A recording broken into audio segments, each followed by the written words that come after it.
everyone, my name is Haley, and things are about to get very wet around here. It's time for another summer tradition, the water balloon fight. But before we get to it, I think we should talk about another way you and I can make waves, because what you do today can change the world around you. Usually, to make a wave, you need a body of water, like an ocean or a river. But for the kind of waves we're making, you need things like love and patience and joy. You can change the world with those things. Today, I'm hoping to make a wave of peace. In a water balloon fight, peace is the last thing you want. It's every person for themselves in a war of water, where the most dry person at the end is the victor. But to demonstrate peace today, I'm gonna have a water balloon fight. But I'm not gonna throw a single water balloon. I think that's the best way to...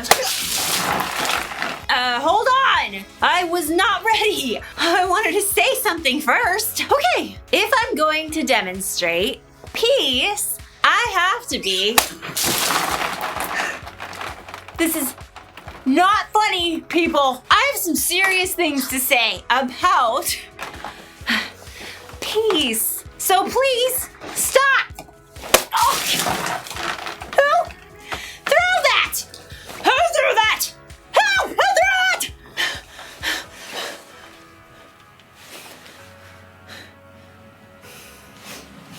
Nah. In today's story, we're going to learn about two guys who are about to go to war and the one woman who was brave enough to stop them. So, let's take a break from the water balloon throwing until we get back.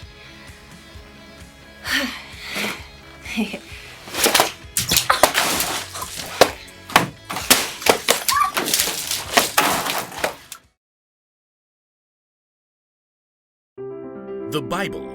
It's 66 books of history, stories, letters, and poetry that fit together to form God's one big story. The epic adventure of how He created us and loves us so much that He made a way to rescue us. As we travel through the Bible, from Genesis to Revelation, we discover people who met God and found their lives changed forever. Now, for an amazing story, inspired by the book of 1 Samuel, chapter 25, verses 1 through 35. Near the town of Carmel lived a wealthy man named Nabal. Money, money, money, always sunny, yeah, in a rich man's world, woo! The world was not so sunny for anyone who had to be near Nabal, like his servants.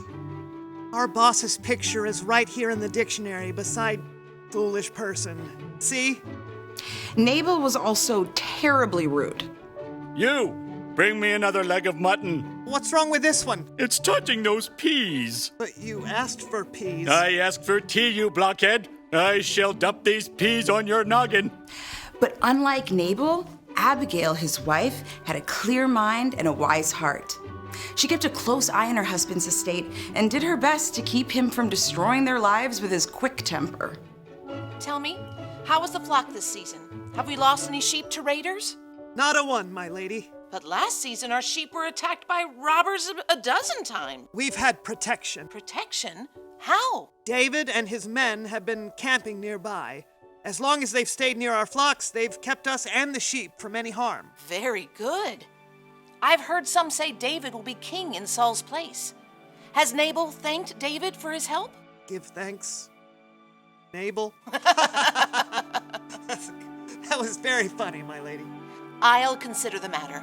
Let me know if anything changes. The time for sheep shearing neared, and Nabal ordered a grand party to celebrate. Music, drink, mutton, bread, cakes, raisins. Are you writing this down? Yes, sir. But no peas. No peas. As Nabal ordered the festivities, 10 young men arrived to bring a message from David. That outlaw, what does he want? David says, "May you live long and everything go well for you." Only what I deserve. He says, "I hear that you are clipping the wool off your sheep. When your shepherds were with us, we treated them well. The whole time they were at Carmel, nothing that belonged to them was stolen. Please be kind to my men. Please give us anything you can find for us.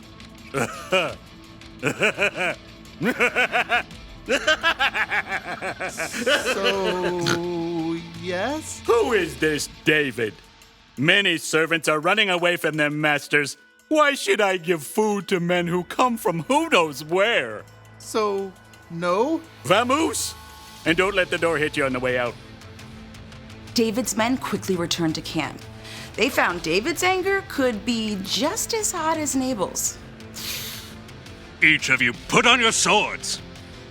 In a short time, David and 400 of his men were marching up the mountain to confront Nabal. Word spread quickly. A servant raced to find Abigail. David sent messengers to Nabal and asked for a share of food, but Nabal was rude and shouted at them. You must do something or terrible trouble will come. Abigail didn't panic. She took a deep breath. We have to get ahead of this. Take a list, please. On it. 200 loaves of bread, 200 bottles of wine, 5 sheep, a bushel of grain, 100 raisin cakes, 200 cakes of pressed figs. Any peas? No peas. Save those for Nabal. What else? Load it all on donkeys and start down the mountain. I'll follow. As David and his men quickly climbed the mountain, the caravan of donkeys and gifts made its way down the steep road.